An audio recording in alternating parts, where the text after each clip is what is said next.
بسم الله الرحمن الرحیم. سلامونه نیکي له موږ د کوپکس موبیلیارد مرکزي دفتر ته راغلي. دلته د کوم ځای نه چې دلته نسلونه اصلاح کیږي د کوپکس موبیلیارد نسلونه چې دي دا د نور نسلونو سره تفاوت لري.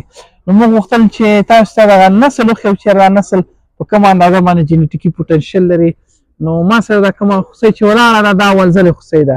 نو تاسو چې کله نسل موږ انتخابوو په هغې کې ډېر زیات شیونه ګورو. دا غوا تقریبا دغه خوسۍ دا اوس د 6000 لیټر نه ډېرې شودې کړي دي. د موبیلیارد خاصیت دا دی چې دا د شودو تولید کله کوي نو داسې دوامدار یې کوي.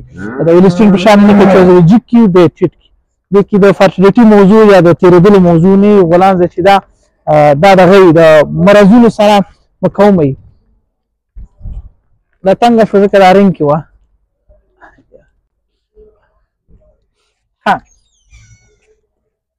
نو د ده نسل چې دی دا باندې خلک فکر کوي چې دا غوښین دی، خو دا غوښین نه دی، دا د شیري نسل دی اصل د کوپکس موبیلیارد. تاسو د ده غاړه وګورئ دا ډېره زیاته ماشاءالله نری ده، کلین کټ ده. د سکاپولا چې دی دا ډېره زیاته برابره ده. په غواګانو کې عموما د خپو چې دی د انتخاب ډېر زیات ضروري دی. د کوپکس موبیلیارد یوه خوبي دا ده چې دی یوازې په دې نوکانو کې 8 شاخصه لري. 4 شاخصه چې دي هغه د میخانیکي ناروغیو دپاره دي چې مثلا ونه لګېږي، غټېږي په کومه اندازه باندې، تخریب پکې په کومه اندازه کېږي، او 4 چې دي هغه به د مرضونو مقابل کې دي.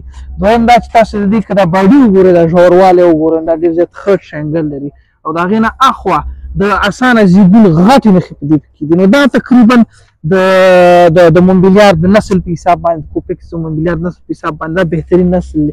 بیا د دې غولانځه مخکې که وګورئ دا ډېره زیاته خطره کمره ته وکړسي. راځو موږ بیا د دې اندازه ګورو چې دا تقریبا د 115 متر او 1.1 متر او 15 سانتي یا نه شروع کېږي تقریبا ته 1.55 فوټ چې د دې قدونه دلته. بیا د غولانځې دا کوم لوړوالی چې دی دا پوتنشل شته په د کوپکس موبیلیارد کې چې دا زیاته شي داسې او داسې هم چې دی د عرض وکړي. نو دا لا اول ځلې ده، خو د وخت په تېرېدلو چې دی دا نور مشکل د دې ستنې چې دی د دې نسلونه چې دي موږ افغانستان د کوپکس موبیلیارد نه اخلو. همدغه نسل کېدای شي تاسو که نور موبیلیارد وګورئ، کېدای شي هغه په هغه کوالټۍ چې د کوپکس موبیلیارد شاید نه یا کوم خصوصیات چې د کوپکس موبیلیارد سره تقریبا 450 کاله کېږي دوی په دې کې تجربه لري.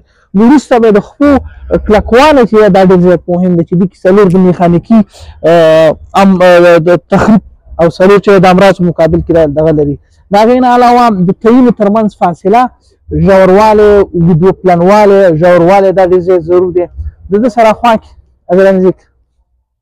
د دې حیوان د ملا د تیر چېرته دا په کومه اندازه باندې عمر کولی شي، ژوند کولی شي، دا ټول دې پورې تړلي دي چې دغه حیوان د 10 نه تر 15 پورې لنګونونه چې دا په اوسط ډول باندې دوی کولی شي. نو زموږ ستاسو غوښتنه تاسو نه دا ده چې دا نسل ډېر زیات ارامه نسل دی.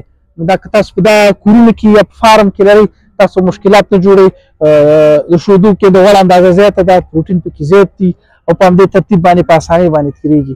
نو د دې ستنې چې دی د لر سپین غر زراعتي او مالداري شرکت د افغانستان مختلفو ولایتونو کې او زموږ مرکزي دفتر کې شته، تاسو کولی شئ چې دا ترلاسه کړئ.